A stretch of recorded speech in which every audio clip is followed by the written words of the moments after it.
जनाब इमरान खान साहब please. Sorry, मैं एक चीज़ कहनी भूल गया एंड में। हिंदुस्तान का पायलट हमने पकड़ा हुआ है। हम एज ए पीस जेस्टर हम उसको कल रिहा करने लगे हैं हिंदुस्तान को वापस।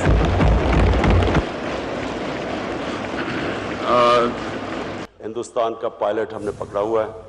हम एज ए पीस जेस्टर हम उसको कल रिहा करने लगे हैं हिंदुस्तान को वापस।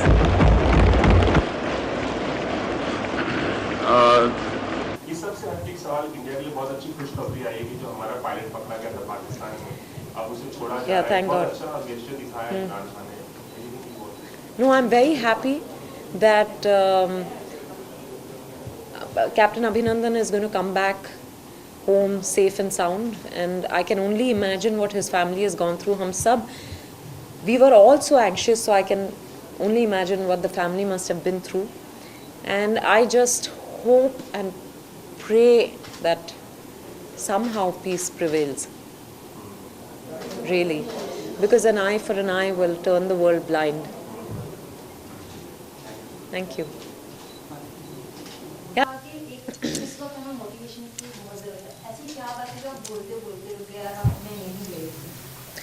दिल दुखता है when you hear about war, and that is not the scenario that you want to give your children for the future, but there has to be war against terrorism. Terrorism has to stop because it's not a war between countries. That is very sad because there are good people everywhere in the world. You can't generalize and say ye bura hai wo acha hai, ye bura hai wo acha hai. So the thing is that, but terrorism is something very, very scary for our future generations, for our world, for the entire world, and for peace in this region. Terrorism has to be eliminated somehow. That is the saddest part of it all. पर एक बात मैं कहना चाहता हूँ आप लोगों को, पटाखे मत बजाया करो यार आप लोग। अभी पहली बार तुमने कुछ हुआ है, फिर तुम ये हिंदू, फिर इंडिया इंडिया इंडिया कर रहे हो, इंडिया ये वो भलते भलते ट्वीट्स कर रहे हैं, एनरेज कर रहे हैं, सामने वाले को चढ़ा रहे हैं। आप चढ़ाओगे तो वो भी चढ़ के आएंगे, उनकी कंट्री वाले उनको बोल रहे हैं शेम शेम शेम बोल रहे, फिर वो आके वो कर देंगे। कोई अंत ही नहीं इस चीज़ का। आप लोग जो पहली बॉल डाल दी, बोलते हम जीत गए। अरे वहाँ से शॉट तो पढ़ो उसको पहले। This is very stupid of Indians. आज के दिन में अगर हमारे देश के प्रति हम संदेश ना दें तो, और सिर्फ यही बात कर जाएं जो हम म्यूज़िक के बारे में कर रहे हैं, तो अच्छी बात नहीं होगी। बहुत ही क्रिटिकल टाइम्स चल रहे हैं हमारे देश के। मैं कभी भी युद्ध के फेवर में नहीं हूँ और मैं कभी भी नहीं रहूँगा, चाहे लोग कुछ बोलें। मैं युद्ध के फेवर में नहीं हूँ कभी भी, लेकिन अब हो रहा है तो हम अपने देश के फेवर में तो हैं। हम देश के फेवर में हैं। जो देश करेगा हम उसके फेवर में ही हैं ऑब्वियसली। पर एक बात मैं कहना चाहता हूँ आप लोगों को, पटाखे मत बजाया करो यार आप लोग। अभी पहली बार तुमने कुछ हुआ है, फिर तुम ये हिंदू, फिर इंडिया इंडिया इंडिया कर रहे हो, इंडिया ये वो भलते भलते ट्वीट्स कर रहे हैं, एनरेज कर रहे हैं, सामने वाले को चढ़ा रहे हैं। आप चढ़ाओगे तो वो भी चढ़ के आएंगे, उनकी कंट्री वाले उनको बोल रहे हैं शेम शेम शेम बोल रहे, फिर वो आके वो कर देंगे। कोई अंत ही नहीं इस चीज़ का। आप लोग जो पहली बॉल डाल दी, बोलते हम जीत गए। अरे वहाँ से शॉट तो पढ़ो उसको पहले। This is very stupid of Indians कि हम लोग ऐसे करते हैं कि बच्चे बन जाते हैं। एक अच्छा देश तमीज़ से रहता है। आपने कुछ किया है, आप उसको क्लास से आइए, रिस्पॉन्सिबिलिटी लीजिए, क्लास से आइए। टीवी में जो डिबेट हो रही है, क्या चल रहा है, मतलब बचपने वाली बात है। I believe that we as Indians need to really really grow up.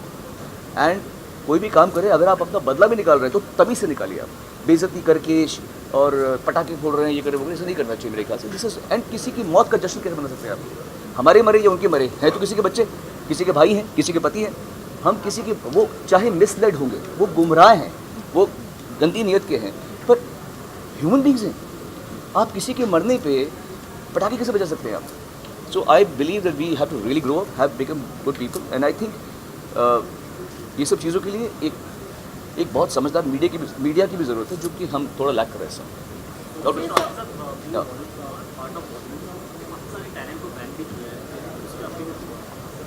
ये आप छोड़ो। ओके सर, इन सब चीज़ों में एक अच्छी चीज़ जो ये हुई है कि जो हमारे विंग कमांडर अभिनंदन सर हैं, जी वो कल रिलीज करने की बात कही जी जा रही है, तो इसके लिए क्या कहना चाहेंगे? कितनी खुशी की बात है? अच्छी बात है और मेरे ख्याल से होना भी चाहिए। आई थिंक जेनीवा कन्वेंशन में के हिसाब के मुताबिक भी ऐसे ही होना चाहिए। सो जो भी हो रहा है अच्छी बात है। एंड आई थिंक मैंने अभी कहीं कहा था पहले कि कोई भी चीज़ परमानेंट नहीं होती। There are no permanent enemies, there no permanent friends. So we should always look at, हम क्यों चाहेंगे कि हमारे पड़ोसियों से मारामारी चल रही हो, हमारे लोग फौज में जा रहे हो, और फिर हम चाहेंगे अच्छा होना चाहिए. It's a good sign and I think Indian should take it and Pakistani should also not make it कि हम जीत गए, ऐसे वैसे नहीं होना चाहिए. It should be done with lot of class and both the countries have to show a lot of poise in henceforth they should show lots of poise. Thank you.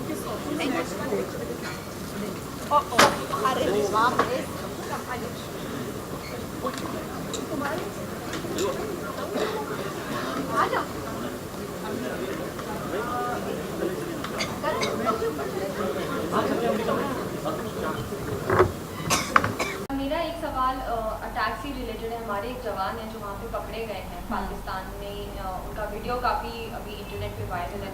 उसके बारे में आप क्या कहना चाहेंगे, क्योंकि पाकिस्तानी अगर आप वीडियो में देखें तो उनसे काफ़ी अच्छी तरीके से पेश आ रहे हैं, तो उसके बारे में आप क्या कहना चाहेंगे? देखिए, पाकिस्तान की तरफ से अटैक हुआ है तो मैं भी पाकिस्तान पूरा तो ख़राब नहीं है, क्योंकि अगर एक ने गलती की है तो उसकी सज़ा पूरे पाकिस्तान को नहीं मिलना चाहिए. अगर आप ये बोलें कि पाकिस्तान के अंदर टेररिस्ट हैं तो पूरा पाकिस्तान टेररिस्ट नहीं है. तो उस हिसाब से अगर ऐसे रखा जाए तो पाकिस्तान पूरा ख़राब नहीं है. तो वहाँ भी बहुत अच्छे लोग हैं जो अच्छे तरीके से बर्ताव करते हैं, बुरे भी लोग हैं, इवन हमारे इधर भी लोग होंगे इस तरीके के. तो मेरे हिसाब से तो दोनों कंट्रीज़ यार अच्छी हैं, और मेरा भी नाता रहा है पाकिस्तान से. तो बट अभी मैं इंडियन सिटीज़न हूँ तो आई विल सपोर्ट इंडिया. भाई मेरा तो यहीं का, क्योंकि मैं खाती यहीं का हूँ. कि मतलब जो बॉलीवुड इंडस्ट्री में पाकिस्तानी आर्टिस्ट को बैन करने की बात कह रहे हैं, उससे कितनी सहमति रखती हैं आप? यार देखो, इंडिया में आर्टिस्ट की कमी तो नहीं है. अब पाकिस्तान वाले अपनी इंडस्ट्री में काम करें तो बेहतर है. हमारे इधर तो वैसे ही इतने बेचारे मुंबई के अंदर इतने स्ट्रगलर घूमते हैं, तो मेरे हिसाब से उनको काम दें तो बेहतर है. पाकिस्तान इंडस्ट्री वाले अपनी इंडस्ट्री में काम करें, वहाँ पर अपने जलवे बिखेरें. यहाँ पर लोगों की कमी नहीं है. सो प्लीज़ वहीं पर रहो, वहीं पर काम करो. बट हाँ, एज ए सिंगर जो आतिफ असलम हैं, जो अदनान सामी हैं, राहत फ़तेह अली ख़ान साहब हैं, तो वो अलग ही लेवल पे, वो लेजेंड हैं. तो उनको काम करना, और पब्लिक, इंडिया की पब्लिक भी उन्हें पसंद करती है, तो मेरे हिसाब से उनके लिए बैन लगना तो उसमें हमारा भी थोड़ा बहुत लॉस है, क्योंकि हमें इतनी अच्छी आवाज़ सुनने को नहीं मिलेगी. आज मैं आपसे एक स्टार या सेलिब्रिटी की तरह बात नहीं कर रहा हूं, मैं बात कर रहा हूं आपसे एक आर्मी मैन के बेटे की तरह. कई दिनों से मैं देख रहा हूं कि न्यूज में या फिर न्यूज़पेपर में अपने ही देश के लोगों को अपनों से बहस करते हुए देख रहा हूं. कोई आर्टिस्टों को बैन करने की मांग कर रहा है, कोई डर रहा है कि वॉर होगी कि नहीं. अरे शर्म कर. अरे यार, ये सब बहस बाद में कर लेना. पहले ये तो सोचो कि किसी ने सरहद पे ऑलरेडी अपनी जान दे दी है, टेरर अटैक में शहीद हो गए. एक 24 साल का जवान शहीद हो गया. क्या उनकी फैमिलीज और हमारे हजारों फौजियों की फैमिलीज को इस बात की चिंता है कि कोई फिल्म रिलीज होगी या नहीं, या कोई आर्टिस्ट बैन होगा कि नहीं? नहीं. उनको सिर्फ एक ही बात की चिंता है, वो है उनका भविष्य. और हमारी चिंता है उनका वर्तमान, और उनका भविष्य सही होना चाहिए. वो है तो आज मैं हूं, वो है तो आज आप हैं, वो नहीं तो हिंदुस्तान नहीं. जय हिंद. आइडियल सिचुएशन जो होना चाहिए था वो अमन और पीस का होना चाहिए था. अब ये हो गया है तो ऑब्वियसली एक एक्शन का रिएक्शन तो होगा ही. So but in this day, in this age, you know, I think कि अगर प्यार मोहब्बत अमन से है तो बेटर होता सबके लिए, मगर उरी के बाद स्पेशली आम आदमी के लिए. मगर उरी के बाद क्या आप मानते नहीं है प्रॉपर एक्शन था? हाँ, वही मैं कह रहा हूँ. टेररिस्ट थे ना, तो प्रॉपर एक्शन था. कुछ कलाकारों के भी बॉम्बे में कई कोर्ट्स आए थे कि जो पाकिस्तान के कलाकार हैं उन्हें वापस जाना चाहिए. कुछ पर्टिकुलर वो कलाकार हैं. ये तो अलग अलग सब्जेक्ट्स हैं. वो टेररिस्ट थे, ये कलाकार हैं. आप क्या मानती हैं कि कलाकार टेररिस्ट हैं? वीजा लेके आते हैं, कौन देता है उनको वीजा? हमारी गवर्नमेंट देती है उनको वीजा. वर्क परमिट हमारी गवर्नमेंट देती है उनको. काफ़ी ऑब्वियसली अगर इतने बड़े इंसिडेंट्स होते रहे रेगुलरली तो बुरा लगता है। और इमोशनली हमें तो जितना बुरा लगता है, आई कैन इमेजिन कि जितने हमारे जवान हैं उनकी फैमिलीज़ को क्या लगता होगा। तो obviously it's something that it's very disturbing. और वो एक चीज़ देखिए, मैं उसका रिएक्शन बता सकता हूँ, बट उसका solution is something that I can't comment on because I'm not operating at that level. But as an Indian, yes, it hurts. It hurts every Indian to hear of these kind of incidents regularly, and I can only pay my condolences to the families of our jawans who suffered in the incidents. इस हमले की वजह से देश में जितना आक्रोश है, लोगों का खून खौल रहा है, ये मैं भली भांति समझ पा रहा। इस समय जो देश की अपेक्षाएं हैं, कुछ कर गुजरने की भावनाएं हैं, वो भी स्वाभाविक है। हमारे सुरक्षा बलों को पूर्ण स्वतंत्रता दे दी गई है।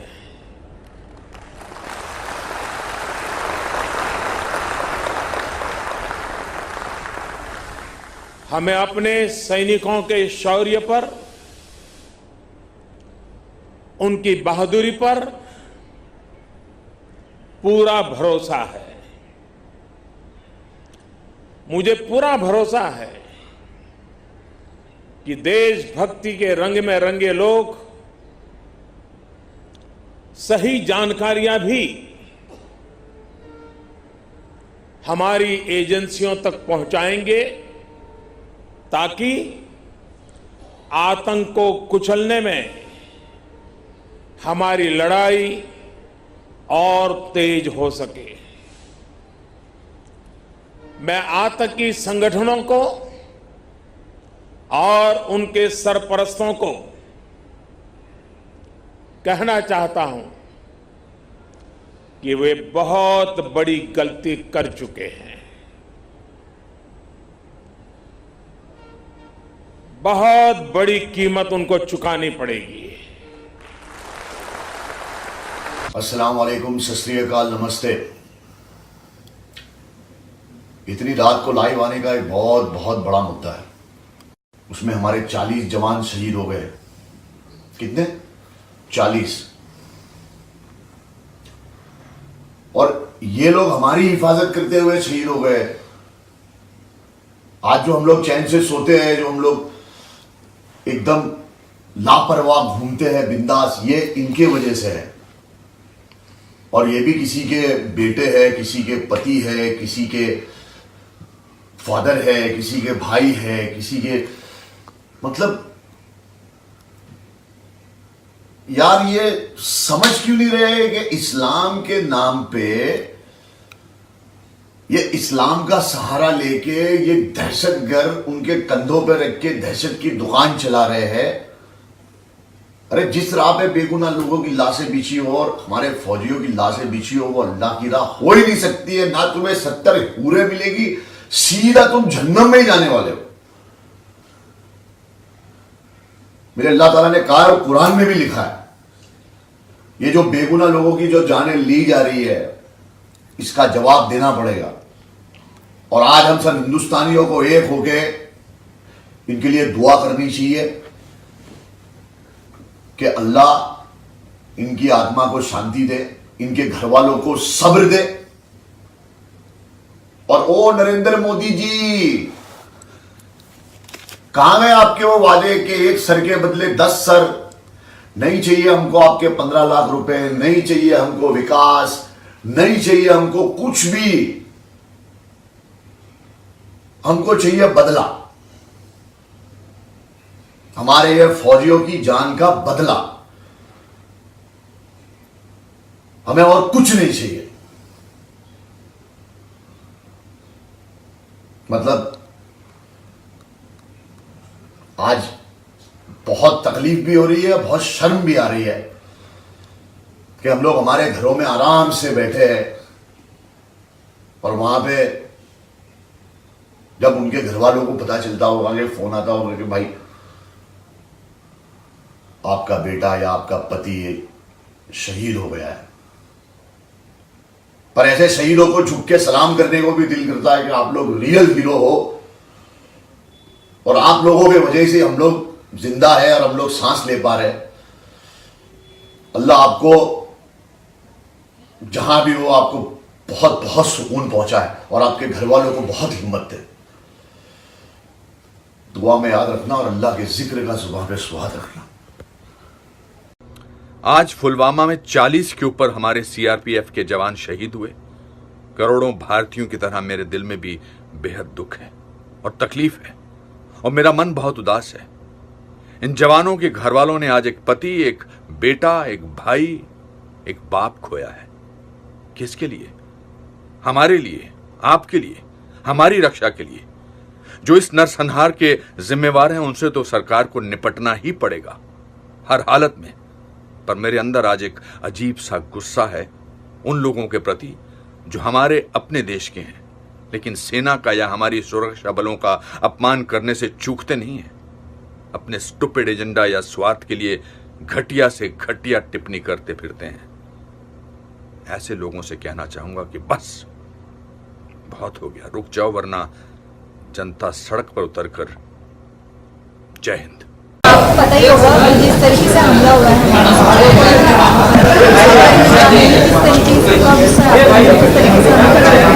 मैम ऑनेस्टली ना, मैं एज अ ह्यूमन बीइंग जब किसी भी तरह से किसी भी घिनौनी चीज़ को सुनती हूँ तो गुस्सा तो आता है, डर भी लगता है, चोट भी फील होती है। तो ये सारी भावनाएं बहुत ही नॉर्मल हैं और मुझे लगता है कि कहीं ना कहीं बहुत ही ऑब्वियस भी हैं। हम ह्यूमंस हैं, दीज आर ह्यूमन इमोशंस, तो फील तो होता ही है।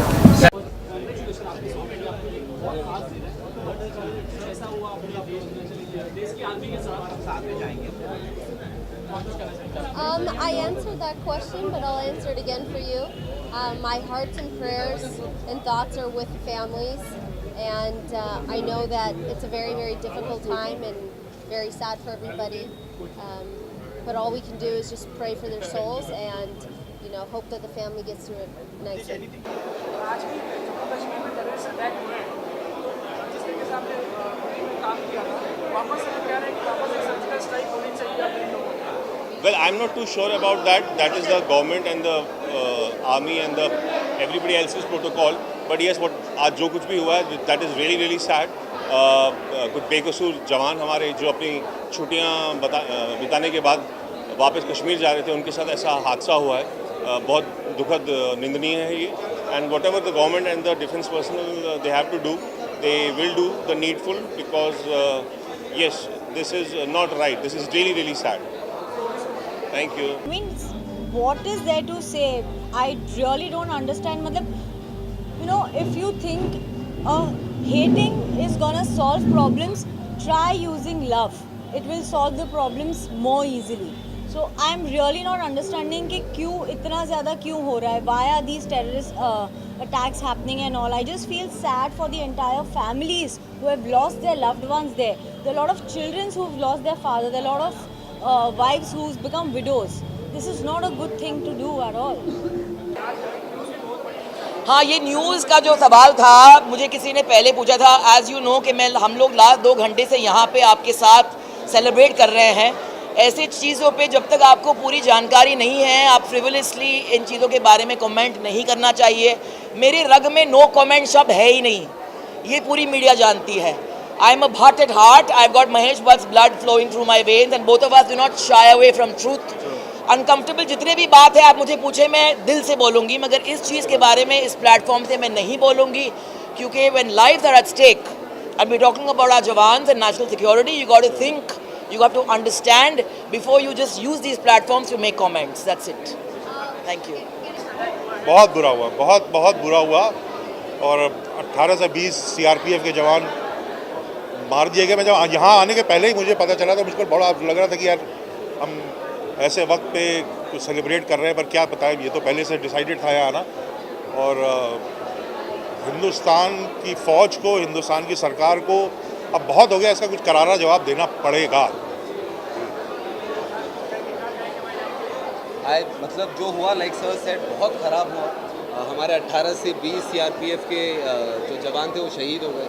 And I also strongly believe कि हमें इसका जवाब देना चाहिए in whatever way, in dialogue, in conversation या कोई किसी भी और तरीके से। But I think we should, I strongly condemn it and any form of violence is bad. तो बुरा लगता है जब वायलेंस होता है और हमारे जवानों की जान जाती है, क्योंकि टेररिज्म एक ऐसी चीज़ है जिसे नष्ट करना चाहिए। तो ऑफकोर्स आई मीन किसी को भी अच्छा नहीं लगता जब ऐसा होता है। तो पहली बार में अभी आपने मुझे खबर दिया है तो मुझे जाके प्रोसेस करना पड़ेगा, सोचना पड़ेगा।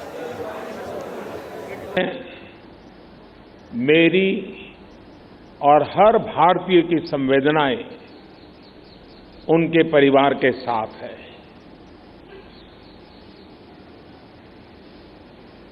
इस हमले की वजह से देश में जितना आक्रोश है, लोगों का खून खौल रहा है, ये मैं भली भांति समझ पा रहा हूं। इस समय जो देश की अपेक्षाएं हैं, कुछ कर गुजरने की भावनाएं हैं, वो भी स्वाभाविक है। हमारे सुरक्षा बलों को पूर्ण स्वतंत्रता दे दी गई है।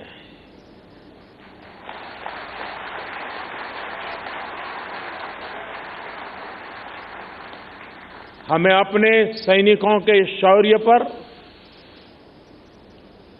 उनकी बहादुरी पर पूरा भरोसा है। मुझे पूरा भरोसा है कि देशभक्ति के रंग में रंगे लोग सही जानकारियां भी हमारी एजेंसियों तक पहुंचाएंगे, ताकि आतंक को कुचलने में हमारी लड़ाई और तेज हो सके। मैं आतंकी संगठनों को और उनके सरपरस्तों को कहना चाहता हूं कि वे बहुत बड़ी गलती कर चुके हैं। बहुत बड़ी कीमत उनको चुकानी पड़ेगी।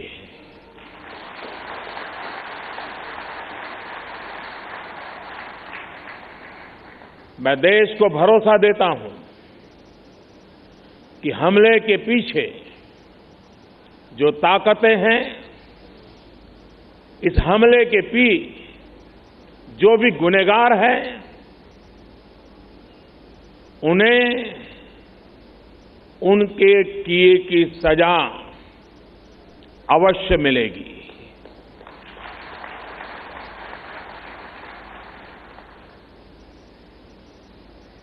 जो हमारी आलोचना कर रहे हैं, उनकी भावनाओं का भी मैं आदर करता हूं। उनकी भावनाओं को मैं भी समझ पाता हूं और आलोचना करने का उनका पूरा अधिकार भी है।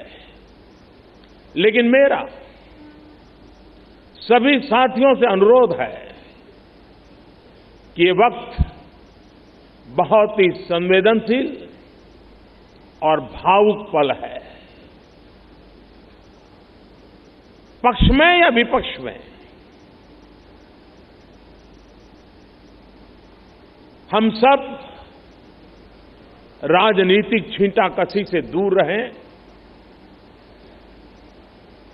इस हमले का देश एकजुट होकर के मुकाबला कर रहा है। देश एक साथ है, देश का एक ही स्वर है और यही विश्व में सुनाई देना चाहिए, क्योंकि लड़ाई हम जीतने के लिए लड़ रहे हैं।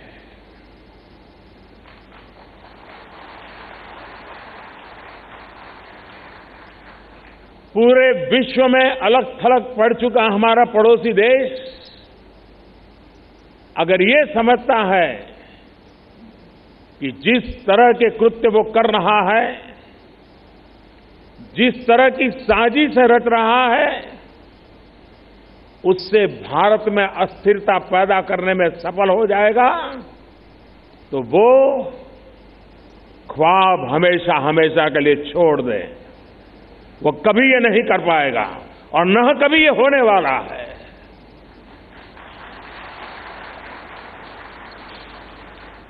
इस समय बड़ी आर्थिक बहाली के दौर से गुजर रहे हमारे पड़ोसी देश को ये भी लगता है वो ऐसी तबाही मचाकर भारत को बदहाल कर सकता है, उसके ये मंसूबे भी कभी पूरे होने वाले नहीं हैं।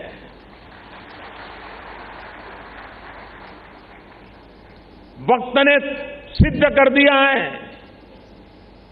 कि जिस रास्ते पर वो चले हैं वो तबाही देखते चले हैं और हमने जो रास्ता अख्तियार किया है वो तरक्की करता चला जा रहा है। 130 करोड़ हिंदुस्तानी ऐसी हर साजिश, ऐसे हर हमले का मुंह तोड़ जवाब देगा।